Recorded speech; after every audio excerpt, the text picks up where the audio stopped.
ओम साईं राम। कैसे हैं आप लोग? आई होप सब ठीक होंगे। आज जो मैं आप लोग के साथ शेयर कर रही हूँ, सच में साईं बाबा ने मुझे इशारा दे दिया था कि भाई अपने लिए जियो, अपनों को पहचानो और जो भी करना है अपने फैमिली के लिए करो। कोई अपना नहीं है। ये मैं क्यों बोल रही हूँ?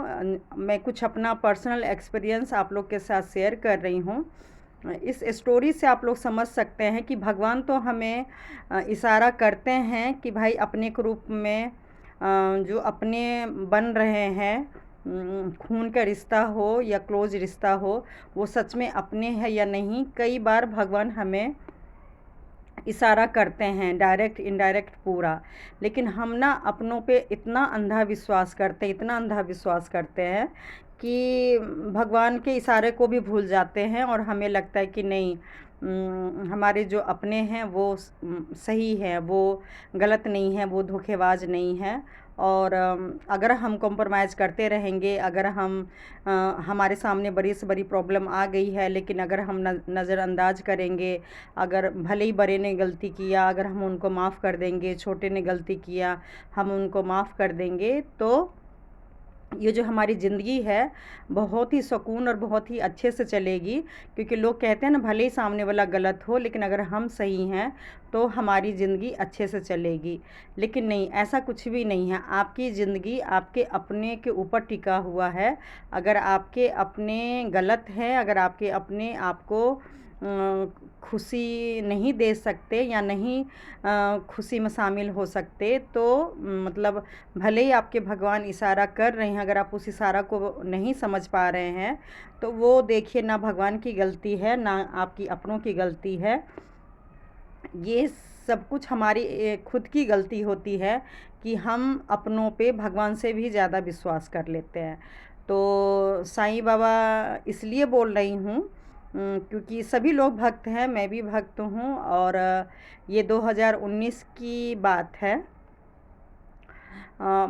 मतलब मार्च में मेरी बड़ी बेटी का बर्थडे था, 16 साल की हुई थी, तो हमने बाबा का आशीर्वाद दिलवाने के लिए हम लोग गए हुए थे। एक तो ये रीज़न था ही। दूसरा ये था कि मेरी बेटी 16 साल की हो गई थी और मैं दूसरी बार माँ नहीं बन पा रही थी। और मेरी इच्छा थी, मेरा भी मन था कि जैसे हस्बैंड के सारे दोस्त रिलेटिव जो भी हैं, मतलब सबके फैमिली कंप्लीट है, बेटा बेटी सभी का है, तो अगर हमारा भी हो जाएगा तो कोई बुराई नहीं है। और ये देखिए, हम कोई पाप नहीं कर रहे हैं। मतलब भले ही हमारी शादी के कई साल हो गए थे, लेकिन इच्छा थी। क्योंकि ये साईं बाबा के पास से सब कुछ भगवान ने मिडिल क्लास में जो एक होना चाहिए वो सारा कुछ हमें दे रखे थे। ऐसा भी नहीं था कि मैं सास ससुर के ऊपर बोझ थी या हस्बैंड के ऊपर बोझ थी। मान लीजिए हस्बैंड अगर एक बेटी को भी नहीं संभाल सकते थे, नहीं पढ़ा सकते थे या नहीं शादी करा सकते थे, लेकिन भगवान ने अगर मान लीजिए पति पत्नी का प्रॉपर्टी पैसा कोई चीज़ अलग नहीं होता है।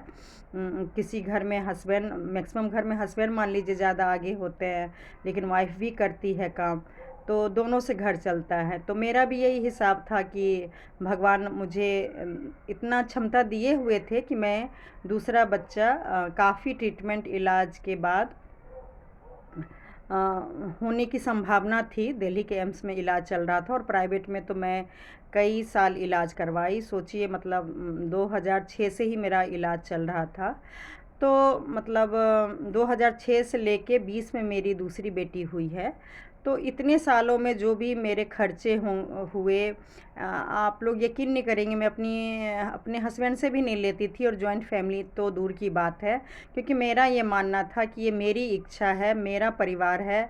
बच्चा हो या ना हो, इलाज में खर्चा मान लीजिए लाखों हो रहा था, जो भी हो रहा था खाने पीने में या जो भी है दवाई में, वो सब चीज़ मैं अपने खुद की इनकम से कर पा रही थी। क्योंकि साईं बाबा की कृपा कहिए कि भगवान मतलब उस लायक मुझे समर्थ किए हुए थे कि मैं अपना ट्रीटमेंट करवा सकूं।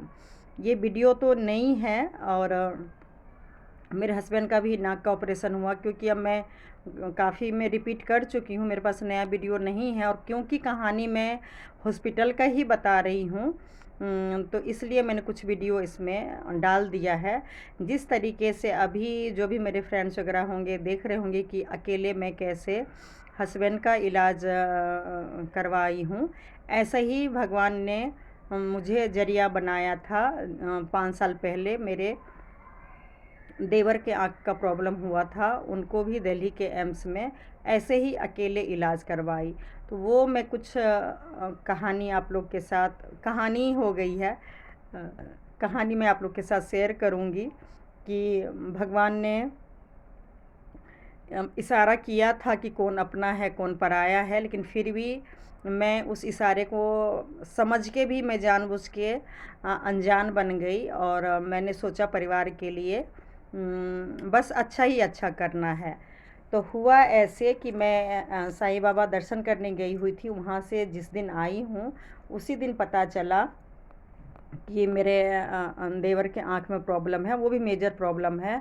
और संजोग देखिए साईं बाबा ने मतलब मुझे जरिया बना दिए। मतलब कोई मैं भगवान नहीं हूँ, कोई अपने आप को मैं महान नहीं बता रही हूँ, लेकिन मैं बार बार कहती हूँ ना, सुख हो या दुख हो, अच्छा हो या बुरा हो, किसी न किसी को जरिया बना देते हैं। तो मेरा देवर से वैसा कोई रिश्ता भी नहीं था, वो मेरे से शादी के बाद शायद जब जब उनको ज़रूरत पड़ी तभी मेरी और उनमें बात हुई है। उसके अलावा सही बोलूँ तो मेरी उनसे बात कुछ नहीं हुई है। डिलीवरी जब उनका बेटा हुआ था यहाँ पे, जहाँ नोएडा में, तो उस दिन उन दिनों में थोड़ी सी बहुत बात हुई, क्योंकि मैं हॉस्पिटल में रही थी। उनके वाइफ को बच्चे को केयर किया था, वो भी थोड़ा बहुत। फिर जब उनका ज़्यादा मेजर प्रॉब्लम डायबिटीज़ के कारण हो गया था, तो मैं अपने हस्बैंड का जब इलाज करवाई थी, तो उन दिनों में बोल बोल के इलाज करवाई। और उसके बाद ये आँख के टाइम पे, और उसके बाद ये मैंने सब कुछ बोला भी है, लेकिन आज अब मैं कुछ लगातार वीडियो लेके आऊँगी कि मतलब सच में भगवान तो सबको मौका देते हैं, लेकिन कुछ लोग उसको भगवान का इशारा समझ के उसको लोग अच्छे से यूज करते हैं कि हम भगवान की नज़र में हम गलत ना हो जाए, दुनिया की नज़र में हम गलत ना हो जाए। कुछ लोग निडर हो के अपना काम करते हैं कि देख लेंगे भगवान क्या करेंगे, मेरा कुछ नहीं बिगाड़ेंगे वगैरह वगैरह करके, मतलब ज़िंदगी उनकी आराम से निकल जाती है। खैर, सबकी अपनी सोच होती है। मेरी पता नहीं भगवान ने कूट कूट के ऐसा क्यों बना दिया। और मैं ये इसलिए बोल रही हूँ कि मुझे नहीं लगता है कि ऐसा मेरी मेरी बहन ऐसे कर सकती है, मेरा भाई, मेरे ख़ास जो रिलेटिव है वो मेरे लिए इतना त्याग कर सकता है। त्याग मैं इसलिए बोल रही हूँ कि जब मैं हॉस्पिटल से आई तो उसी दिन ऑपरेशन होना था, लेकिन प्राइवेट वाले ने मना कर दिया और घर वो लोग वापस आ गए। फिर 1-2-3 दिन बाद बुलाया था प्राइवेट वाले डॉक्टर ने, और मैं आशीर्वाद लेने गई थी साईं बाबा से कि बस आशीर्वाद दीजिए, और मुझे प्रोसेस अपना करवाना था और मुझे माँ बनना था। बिल्कुल अप्रैल महीने का टाइम था, और बहुत सारे टफ़ प्रोसेस होते हैं, डेली इंजेक्शन लगता है, मतलब बहुत मुश्किल का सामना करना पड़ता है, तब जाके एक लेडीज़ माँ बन पाती है।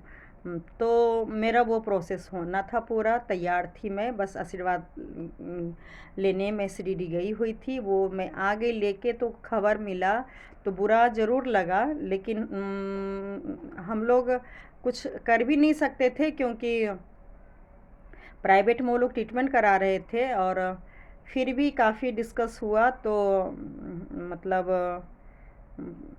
उस दिन भी प्राइवेट से वापस आ गए। उसके सही बोलूँ तो 1-2 दिन बाद प्राइवेट में जब करवाना था, उस टाइम भी मैं और मेरे हस्बैंड, फादर इन लॉ, मेरे शिरडी जब साथ में फादर इन लॉ और मदर इन लॉ भी गए हुए थे।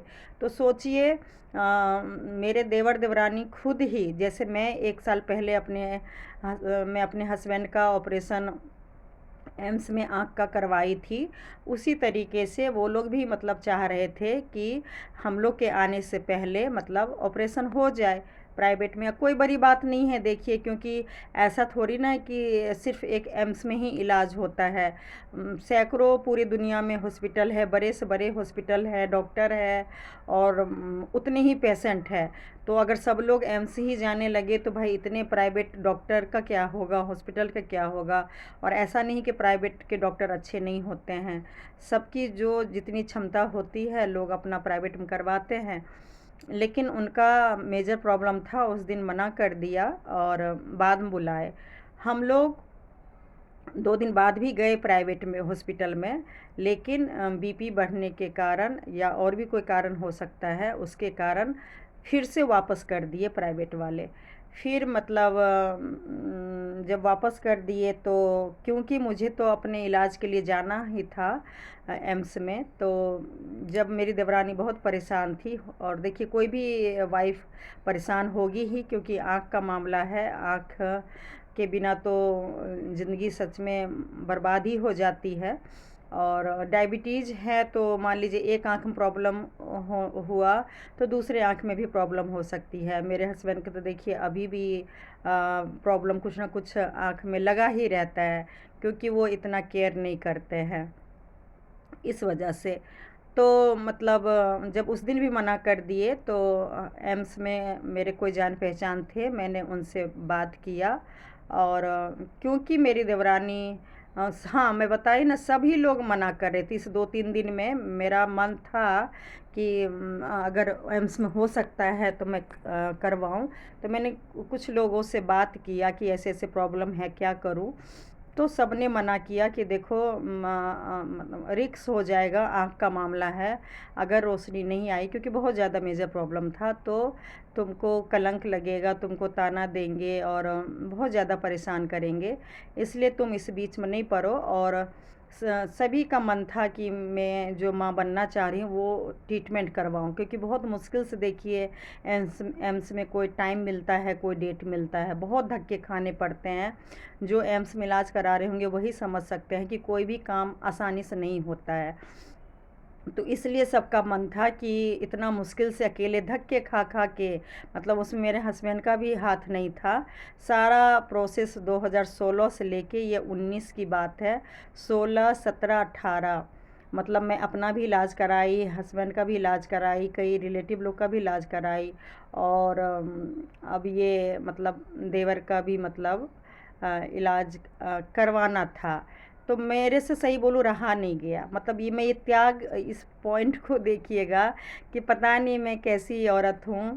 मतलब आज सच में मुझे अपने आप में क्या बोलूँ, समझ नहीं पा रही हूँ कि मैं क्या हूँ, मैं क्या, भगवान ने मुझे क्या बनाया है। सच बोल रही हूँ, क्या बनाया है मुझे नहीं पता। जिस बच्चे को देखिए आज 4 साल की बच्ची हो गई, अब वो लोग ने बचपना मेरी बेटी का छीन लिए, जॉइंट फैमिली से बिल्कुल ही अलग कर दिए। आप लोग मेरा वीडियो जाके 3 साल से, मैं लगभग 2.5-3 साल से वीडियो डाल रही हूँ, देखिएगा कि इतने सालों बाद मेरी दूसरी बेटी हुई। लेकिन सच में कह रही हूँ, खैर किसी के नसीब तो नहीं लोग ले सकता है, लेकिन अपने मेरे ससुराल वाले अपने बिहेवियर के कारण मेरी बेटी का सच में बचपना छीन ली है बहुत ज़्यादा। और जो एक माँ इतना परेशान रह सकती है इतने सालों से बेटी को जन्म देने के बाद, तो सोचिए मैं उसको क्या प्यार दी होंगी, क्या मैंने संभाला होगा। और जॉइंट फैमिली से तो बिल्कुल भी नहीं। तो खैर वक्त वक्त की बात होती है। अब भगवान के पास से 4 साल की हो गई है, अब मैं भी संभल गई हूँ और सब कुछ ठीक होगा। लेकिन चलिए, बता रही थी पास्ट की ही अभी बात करती हूँ, नहीं तो रह जाता है टॉपिक। तो फिर हुआ कि मैं अपना इलाज छोड़ के और देवर उनको लेके गई। फिर जो जान पहचान के थे उन्होंने सारा डॉक्टर को दिखाया, सच में टेस्ट वगैरह हुआ और सही में मेजर प्रॉब्लम था। तो फिर उन्होंने इमरजेंसी में बहुत ही जल्दी का डेट दिलवा दिए, जो कि एम्स में मिलना बहुत मुश्किल होता है, बहुत ज़्यादा मुश्किल। भले ही आपका इमरजेंसी केस है लेकिन टाइम लग जाता है। लेकिन जान पहचान की वजह से उनका मतलब जल्दी हो गया। और ऑपरेशन से वहाँ पे प्रोसेस है, जैसे मैं अभी हस्बैंड के मतलब, वैसे तो ये मैं अभी 12 दिन रही हूँ, लेकिन नॉर्मल कोई भी उस ऑपरेशन में 4-5 दिन तो लग ही जाते हैं। तो 2 दिन बिना ऑपरेशन के ही रखते हैं, एडमिट करके बहुत सारा टेस्ट होता है पहले, फिर ऑपरेशन होता है, और ऑपरेशन के ही भी 2 दिन बाद मतलब डिस्चार्ज करते हैं। तो मैं देवर को लेके गई थी और हस्बैंड को बोली थी कि आप बस रात में सोने के लिए आ जाया कीजिएगा, बाकी दिन में जो भी टेस्ट वगैरह होगा मैं सब कुछ संभाल लूँगी, कर लूँगी। और देवरानी को भी बोली थी कि क्योंकि उसके 2 बच्चे हैं और मेरी भी बेटी है, तो मदर इन लॉ को ज़्यादा परेशानी हो जाएगा। तो मैं बोली तुम घर में देखो, और जब ऑपरेशन होगा तो तब मैं तुम्हें बुला लूँगी, क्योंकि अभी तो कोई ज़्यादा ज़रूरत नहीं होगा, टेस्ट वगैरह सब मैं अकेले करवा लूँगी, बाद में जब संभालना होगा तब आ जाना। क्योंकि नॉर्मल ही रिश्ते थे हम लोग के हिसाब से, कुछ ऐसा नहीं था। अब तो खैर इस ऑपरेशन के बाद ही बताऊंगी धीरे धीरे कहानी, उसके बाद ही हम लोग सभी की लाइफ चेंज हो गया। मतलब जितना कहते हैं ना, नेकी कर दरिया में डाल, मतलब अब जितना नेकी कीजिए उतना तारीफ़ तो खैर छोड़िए, उसके बाद जो मेरी दुर्दशा हुई, वो खैर इस जन्म में तो मुझे नहीं लगता है कि मैं भूल पाऊँगी।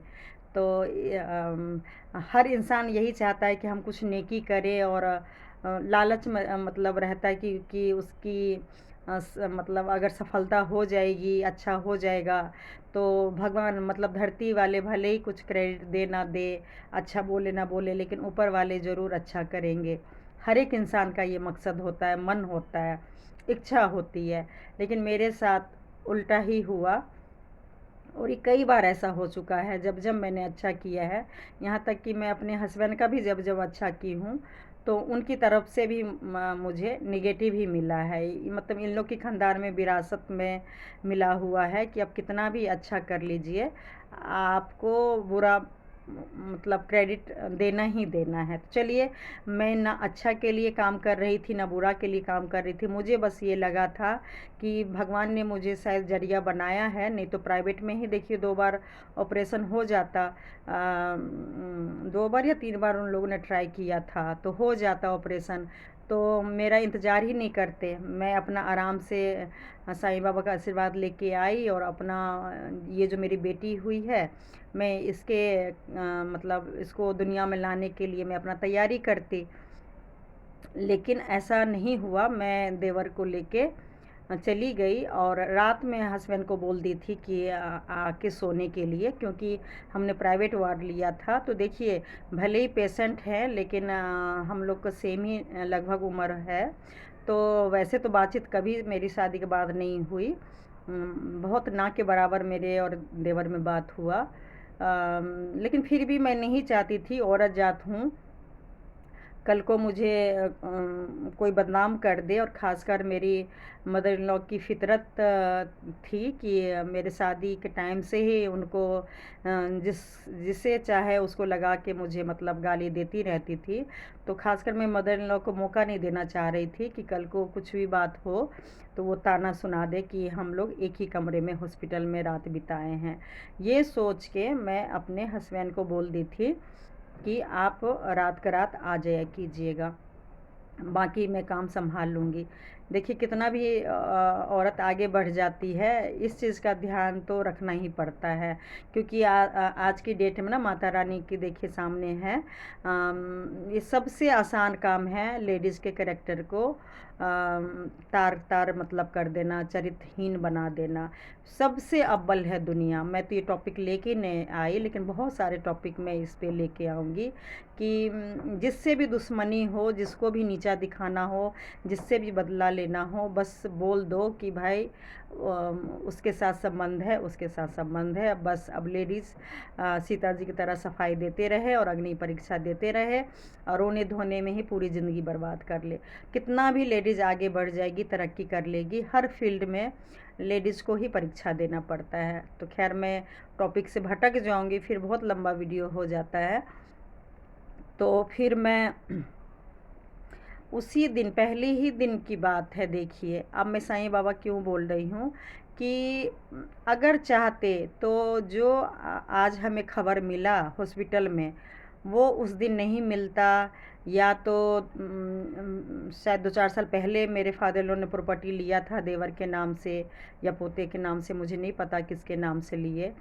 तो उस दिन हमें खबर नहीं मिलता। हुआ ऐसे कि मेरे हस्बैंड घर पर थे लंच में, और मेरे फादर इन लॉ का मोबाइल किसी का आया, तो मेरे हस्बैंड ने रिसीव कर लिए और कुछ प्रॉपर्टी के बारे में जानकारी उन्होंने अच्छे से दे दिया। और क्योंकि आवाज़ नहीं पहचाना, तो सारा कुछ डिटेल में मेरे हस्बैंड को, मतलब ऐसा भी नहीं था कि कोई कान भड़काने के लिए बोला था, मतलब रियल में कोई प्रॉपर्टी लिया गया था। बस दुख मेरे हस्बैंड को इस बात का हुआ कि खाना पीना, उठना बैठना, जॉइंट बिजनेस, सब कुछ, मतलब कहीं से कोई लड़ाई नहीं, झगड़ा नहीं। उल्टा जब से हमारे घर में मतलब बेटा, जो देवर देवरानी का बेटा हुआ, तब से हम लोग को मतलब और भी लगा कि फैमिली मतलब पूरी कंप्लीट हो गई है। और चाहे कम ही पैसा प्रॉफिट मिले, मतलब कोई, मुझे नहीं लगता है कि कोई मेजर प्रॉब्लम कई सालों से हुआ होगा। तो क्योंकि हम लोग की तरफ से हम लोग कोई मौका ही नहीं दे रहे थे कि मेजर प्रॉब्लम हो, तो होने का मतलब ही नहीं होता, और वो लोग ने भी कोई मौका नहीं दिया। खैर, वो लोग का मौका इसलिए नहीं दिया क्योंकि वो लोग का अंदर ही अंदर अच्छे से काम हो रहा था। मेरे फादर इन लॉ मतलब सबके सब ऊपर से रिश्ता हम लोग के, मेरे साथ तो खैर कम रिश्ता शुरू से ही रहा, मतलब मेरे हस्बैंड के साथ, मेरी बड़ी बेटी के साथ ऊपर ऊपर से रिश्ता ये लोग निभाते रहे। और मैं तो उसी में खुश रहती थी कि मेरे हाथ का खाना पीना मेरी मदर इन लॉ, देवर, मेरे फादर इन लॉ सब लोग खा लेते थे, बच्चे लोग खा लेते थे। हम लोग के पास भी खाना पीना आ जाता था, बर्थडे सालगिरह मना लेते थे। मतलब हमें तो लगता था यही जॉइंट फैमिली है। भले मैं ऊपर में फ्लैट छोड़ के वो सब भी बताऊंगी कि ऊपर में रहती थी, कैसे घर में टाइम बिताई, क्योंकि हमें लगता था कि किसी न किसी को तो देखिए त्याग करके मतलब फैमिली में शांति चाहिए, तो किसी न किसी को तो आपको सेटलमेंट करना ही पड़ता है, कॉम्प्रोमाइज़ करना ही पड़ता है, ये सोच के। लेकिन हुआ ऐसे कि उस दिन फिर हस्बैंड को पता चल गया, और फिर घर में काफ़ी बहस हुई। जायज़ है, देखिए कोई भी बेटा माँ बाप से लड़ेगा ही लड़ेगा कि आखिर गलती क्या है, हमें धोखा क्यों दिए, आप प्रॉपर्टी लिए तो हमें क्यों नहीं बताए, या मतलब भाई को क्यों बताए, या उसके नाम क्यों लिए, मतलब जो भी, मुझे इतना नहीं पता। कुछ कोई लोग मुझे फ़ोन करके बोले कि तुम्हारे घर में लड़ाई हो रहा है, बहुत ज़बरदस्त लड़ाई हो रहा है, और जो तुम्हारी देवरानी है वो भी तुम्हारे पति से लड़ रही है, और तुम्हारे पति भी बोल रहा है। बहुत मतलब भयानक झगड़ा घर में हुआ था। तो मतलब मुझे बाद में पता चला, और जब मैं हस्बैंड शाम शाम होने वाली थी, फिर जब मैं अपने हस्बैंड को फ़ोन की कि भाई यहाँ आ जाइए, तो वो फिर मना कर दिए, और उन्होंने सारा कहानी बताया। और बहुत मतलब कहते हैं ना कि दुनिया बिखर सी गई है, बहुत ज़्यादा टूटे हुए थे। और गुस्से वाले तो है ही मेरे हस्बैंड, तो बहुत गुस्सा मतलब फ़ोन पे कर रहे थे। फिर मैं बोली आ जाइए यहाँ पे, तो बोले कि नहीं मैं नहीं आऊँगा, धोखेबाज है, उसने मुझे धोखा दिया, मेरे माँ बाप ने धोखा दिया, एक साथ रह के सब ने मेरे साथ धोखा दिया, मैं नहीं आऊँगा। तब फिर मैं उनको समझाइए, देखिए ये दिन भी बीत जाएगा, कुछ हुआ होगा, उन लोगों ने दे दिया तो दे दिया, लेकिन अभी अभी इंसानियत निभाइए। अभी आपके भाई को ज़रूरत है आपके सपोर्ट की, मेरी सपोर्ट की। इलाज तो देखिए फिर भी हो जाएगा, कहीं ना कहीं से हॉस्पिटल में एडमिट हो गए हैं, तो जिनके थ्रू मैं करवाई हूँ एडमिट, तो वो ऑपरेशन भी करा देंगे, सब कुछ करा देंगे। लेकिन हमें मतलब फ़र्ज़ से नहीं अलग होना चाहिए। हमारा जो फ़र्ज़ है वो बीच मझधार में नहीं छोड़ना चाहिए, क्योंकि जो अप्रोच मान लीजिए हमने लगाया, अगर मेरे अंदर पाप आ जाता, मान लीजिए जैसे कि आज पाप लोगों के मन में आया हुआ है, जो मेरी बेटी को प्ले स्कूल से आने के बाद मैडम घर में छोड़ दी, लेकिन वो लोग 2-4 घंटे नहीं संभाल पाए, किराएदार को दे दिए। तो ये पाप अगर मेरे अंदर आता कि अगर जैसे ये लोग भगवान से या दुनिया रिश्तेदार किसी से नहीं डरते हैं, तो वैसी मैं भी नहीं डरती कि भाई जो जो इंसान हमें धोखा दे रहे हैं, जिसकी वजह से मेरे सास ससुर पाप कर रहे हैं, मतलब मेरे हस्बैंड की मतलब ज़िंदगी बर्बाद कर रहे हैं, तो उस इंसान का इलाज मैं क्यों करवाती। मतलब आप समझ रहे हैं ना, उस समय आप मेरे जगह पे होते तो आप लोग क्या करते। मतलब उस टाइम पे मेरा इतना धर्म संकट था पूरा, जब जानी हूँ कि सामने पेशेंट है, मेजर आँख में प्रॉब्लम है, और वो इंसान, उस इंसान की वजह से मतलब मेरे और मेरे हस्बैंड का इमेज तो खैर घर में सब कुछ बर्बाद था ही, शादी से लेके ही, लेकिन फिर भी खैर मैं सब कुछ भूल के उनको इलाज के लिए लाई थी। तो बस मैंने, कहते ना जैसे अभी मैं हस्बैंड के इलाज के लिए कफ़न अकेले बांधी और बोला बस भगवान का सहारा है, और जो होगा देखा जाए, मैं इलाज कराऊंगी।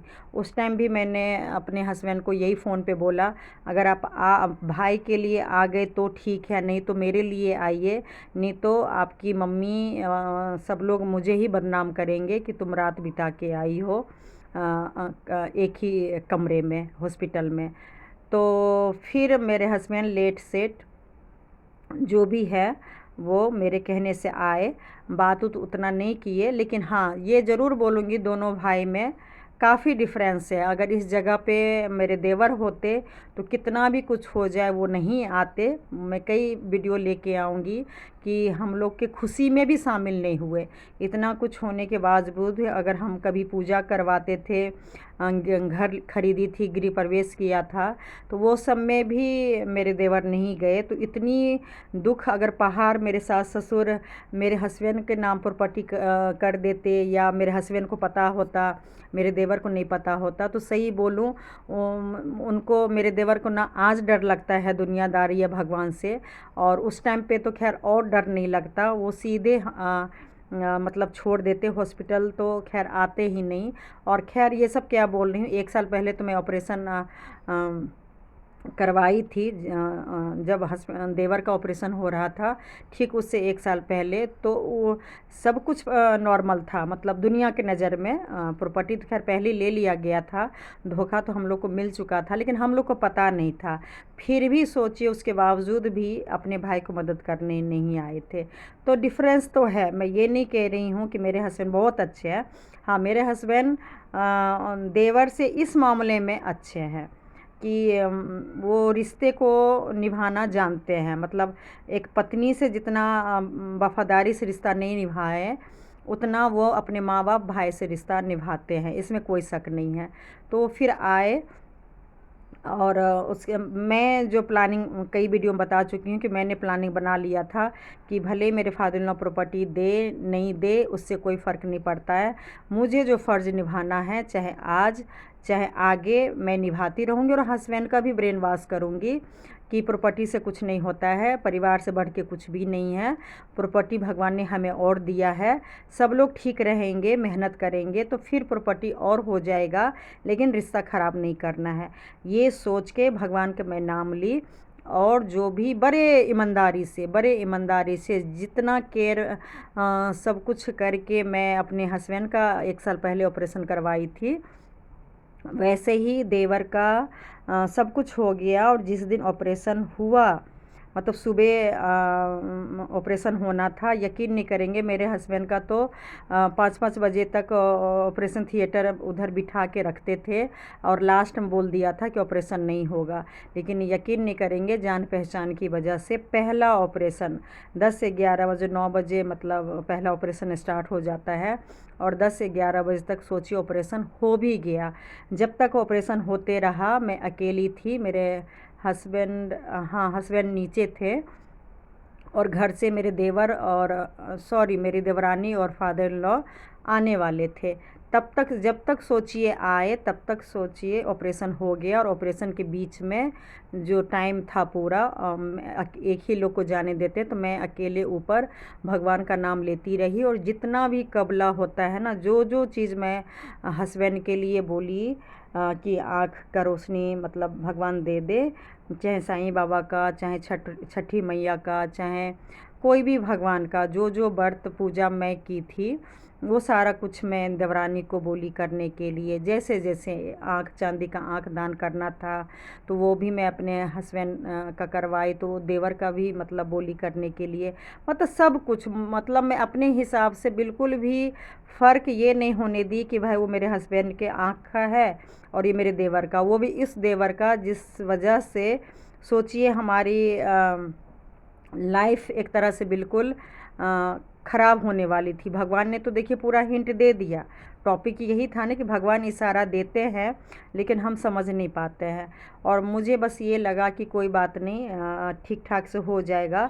तो जो मेरे शादी के बाद चाहे मेरी मदर इन लॉ ने मेरे से कभी बात की, और फादर इन लॉ से भी किसी बात नहीं करने देती थी ढंग से, और देवर से भी बिल्कुल बात नहीं होती थी। तो मुझे लगा कि शायद इस वजह से अगर देवर को रोशनी आ जाएगा तो क्या पता मेरी सास पिघल जाएगी कि मेरे दोनों बेटे के लिए मेरी बहू इतना कर रही है। और शायद जो एक नॉर्मल रिश्ता जो सास बहू का होता है, देवर भाभी का होता है, ससुर बहू का होता है, वो एक नॉर्मल परिवार हो जाएगा। मतलब खैर मेरा उस टाइम ये स्वार्थ नहीं था, लेकिन मैं बता रही हूँ कि मुझे लगा कि अगर सब कुछ ठीक हो जाएगा तो कम से कम इतना हो जाएगा। और फिर जब मेरी देवरानी आई तो झूठ नहीं बोलूँगी, जब रूम में देवर को ले लाए और देखे ऑपरेशन हो गया, तो देवरानी बिल्कुल गले बहन की तरह, मतलब बिल्कुल गले मिल के रोने लगी।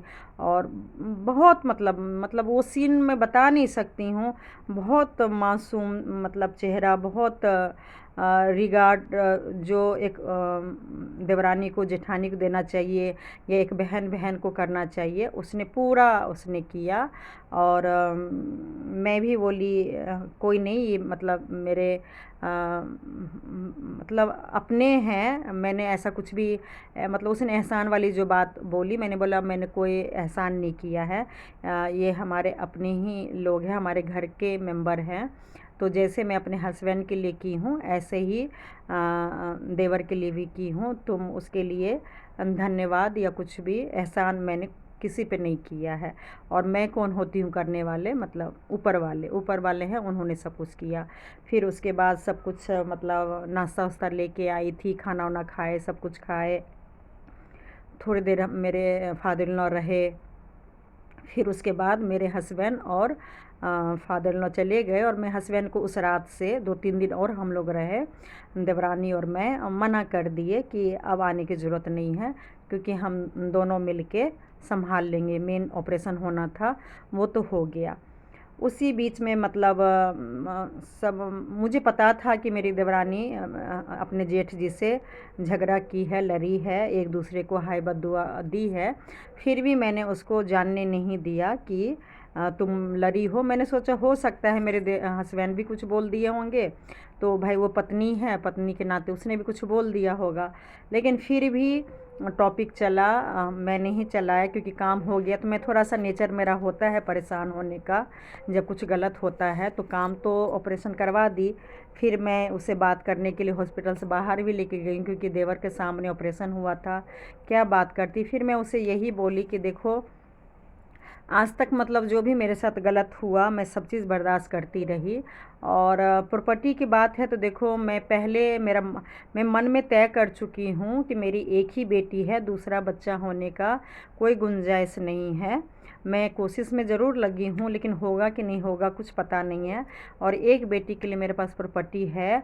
और मैं सही बोलूँ, मैं देवरानी को कई बार ये चीज़ बोल चुकी हूँ कि अब बेटा तुम्हारा हुआ है, तो कहते हैं ना एक बेटा के मतलब एक बच्चे के 2 माँ होते हैं, यशोदा और देवकी थी। तो हम भी मतलब वो मैं कायम करने वाली थी, एक मिसाल कायम करने वाली थी।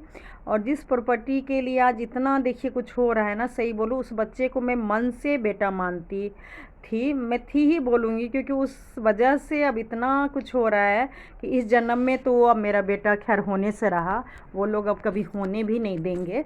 लेकिन फिर भी दिल से कह रही हूँ, पूजा कर रही हूँ। उस बच्चे से मुझे कभी भी नफ़रत नहीं हुआ, ना होगा, क्योंकि उस बच्चे की गलती नहीं है, मतलब उस मासूम की कोई गलती नहीं है। जो भी षड्यंत्र रचा आया वो मेरे फादर इन लॉ ने, मदर इन लॉ ने, मेरे देवर देवरानी ने। और मतलब क्या मिला मतलब ये मेरी बड़ी वाली बेटी है।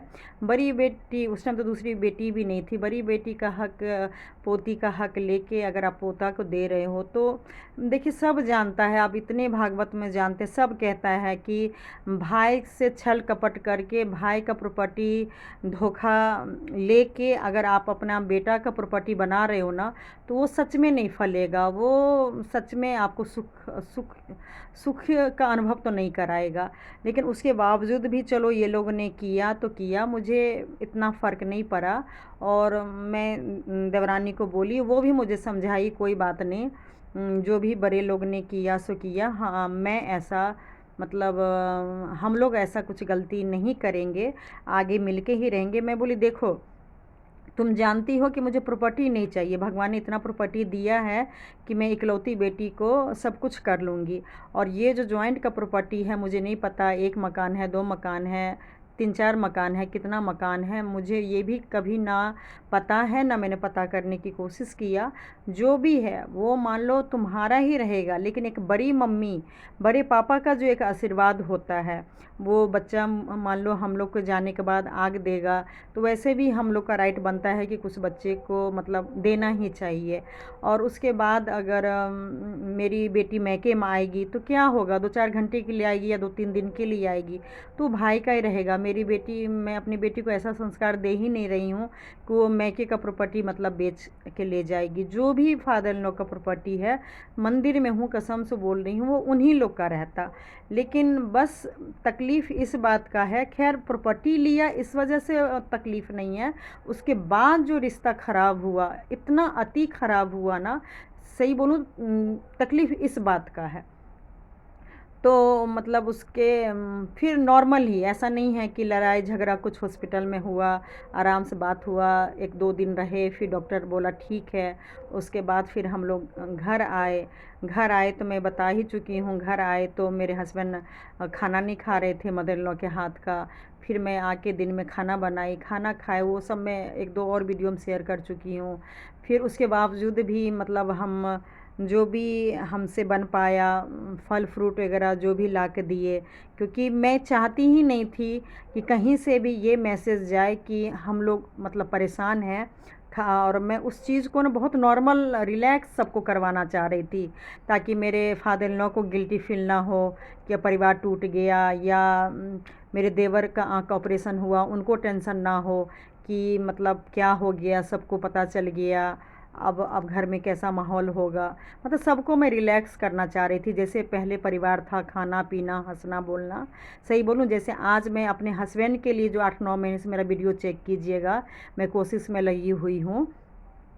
उन दिनों में भी मैं यही चाहती थी कि देवर को कोई भी परेशानी ना हो, कोई टेंशन ना हो, और आराम से आँख की रोशनी आ जाए, ऐसा माहौल मैं करके रखना चाह रही थी। लेकिन मेरे हस्बैंड उन दिनों में बहुत कम बात करते थे, नीचे बिल्कुल नहीं जाते थे, जैसे अभी नहीं जा रहे हैं। और लेकिन मैं मेरी देवर से फ़ोन पे, क्योंकि मैं भी नीचे नहीं जाती थी, फ़ोन पे बात होती थी, देवरानी से हो जाती थी फ़ोन पे बात, दवाई कब देना है, नहीं देना है। सही बोलूँ, मुझे रिगार्ड देते थे, इज़्ज़त देते थे। और मेरे देवर ने भी बोला, देवरानी ने बोला कि देखिए, हम लोग पैसे से तो मदद कुछ नहीं करेंगे, लेकिन शरीर से हम लोग हमेशा मतलब आपका साथ देंगे, जब भी आपको ज़रूरत पड़ेगी हमेशा साथ देंगे।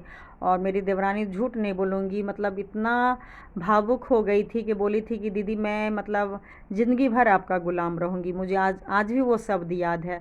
मैं बोली ग़ुलाम वाली कोई बात ही नहीं है, बस मिल बाँट के जैसे हम लोग इतने सालों से रह रहे हैं, आगे बस और अच्छे से रहो, मुझे बस यही तुम लोग से गिफ्ट मिल जाए। जानती हो कि मैं सास के प्यार के लिए, इज्जत के लिए, देवर जबकि मेरे हस्बैंड देखिए मेरी देवरानी से शुरू से, वो सब मैं कई टॉपिक लाऊंगी, शुरू से खूब बात करते थे, हंसी मजाक खूब, मतलब अच्छे से, क्योंकि मैंने पूरा छूट दिया हुआ था और मेरी सास भी छूट दे रखी थी। लेकिन जब से मेरा शादी हुआ तो आप लोग सुनते होंगे भाभी देवर में मजाक होता है, और जेठ और भाई की छोटी बीवी से मजाक नहीं होता है, पर्दा होता है, घूंघट रखते हैं, जैसे ससुर के साथ घूंघट रखते हैं। लेकिन मेरे परिवार में बिल्कुल उल्टा हो गया। मेरी जो मदर इन लॉ है वो मेरे देवर से कभी भी बात नहीं होने दी, उल्टा गाली गलौज करती थी, लगा के गाली देती थी, मतलब एक बार नहीं चाहती थी कि हम दोनों बात करें। तो हम लोग बिल्कुल ही रिजर्व हो गए कि जानबूझ के घर में परेशानी टेंशन नहीं करना है। लेकिन मेरे हस्बैंड को पूरा ही छूट दिया, मतलब कोई गलत मतलब मत निकालिएगा, वो भी भैया बोलती थी और मेरे हस्बैंड भी बहन ही मानते थे।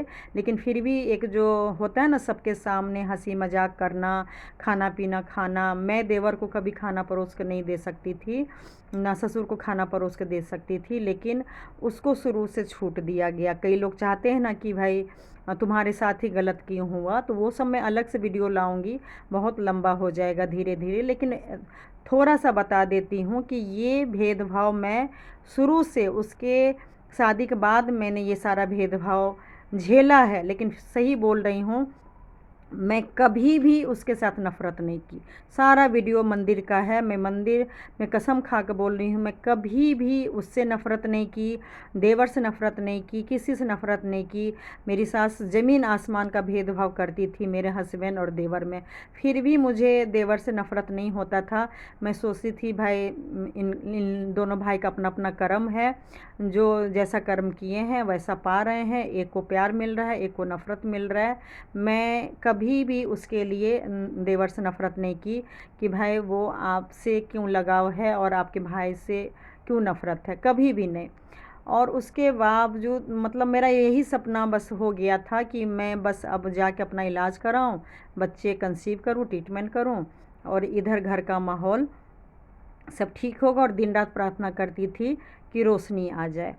लेकिन लेकिन यहाँ से सुनिएगा कि एक तरफ मतलब प्रॉब्लम भी हो रही थी, क्योंकि मैंने जब फादर इन लॉ को फ़ोन किया कि देखिए आपका बड़ा बेटा घर में भी खाना नहीं खा रहे हैं, दवाई नहीं खा रहे हैं, गुस्से में हैं, तो आप यकीन नहीं करेंगे मेरे फादर इन लॉ ने एक बार नहीं बोला कि हाँ थोड़ा सा उसको झटका लगा होगा, हम लोग से गलती हो गई है और ऐसा नहीं करना चाहिए था, लेकिन कोई नहीं, मेरा बेटा है, मैं उसे समझा दूंगा, तुम शांत रहो, ऐसा ना बोल के मेरे फादर इन लॉ मेरे से ही लड़ने लगे और मुझे ही बोले कि कोई नहीं, मैं भी दवाई खाता हूँ, मैं भी बीमार हूँ, मुझे कोई मतलब नहीं है। मतलब बड़ी रूठली बात किए, बहुत गुस्से वाले। उस दिन मुझे बड़ा झटका लगा कि जो लेडीज़ घर के दोनों बेटे को ठीक करने में लगी है, अभी भी नहीं चाहती है कि घर टूटे, परिवार टूटे।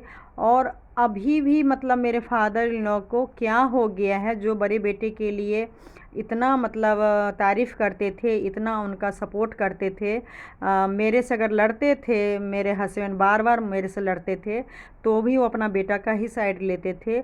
और आज बेटा से नफ़रत, मतलब मुझे समझ ही नहीं आया कि इन लोग की क्या कहानी है। खैर उनकी वजह से मेरा और ज़्यादा दिमाग ख़राब हुआ, लेकिन फिर भी मेरा अपॉइंटमेंट था एम्स में, आगे का डेट मैंने ले लिया था। जब देवर का इलाज हो गया फिर मैं आगे गई, मेरा चेकअप शुरू हुआ और मेरा जो इंजेक्शन वगैरह लगना था वो सब भी स्टार्ट हो गया।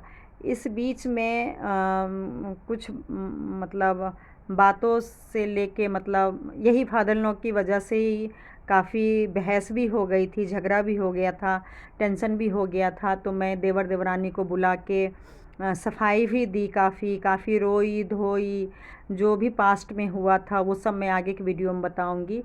वो सब मैं देवर देवरानी को बताई कि जो फादर इन लॉ के लिए मैं इतना सेक्रीफाइस घर में की, इतना मतलब बर्दाश्त की, आज मतलब मेरे ससुर भी मेरे साथ नहीं हैं, कोई भी मेरे साथ नहीं है। मुझे लगा था कि मेरे देवर और देवरानी मिलके इस घर को, माहौल को ठीक कर देंगे, मुझे इतना भरोसा था। लेकिन हुआ उल्टा ही। क्यों उल्टा हुआ वो आप लोग समझ ही गए होंगे कि भाई प्रॉपर्टी पैसे के लिए कोई भी सगा नहीं होता है। भले ही आप इलाज कराइए या कुछ भी कराइए, उसी बीच में मतलब सही बोलूँ, मैं अपना इलाज भी करा रही हूँ और टाइम बीच बीच में, जैसे आज मैं जा रही हूँ डॉक्टर के पास, जाती रही।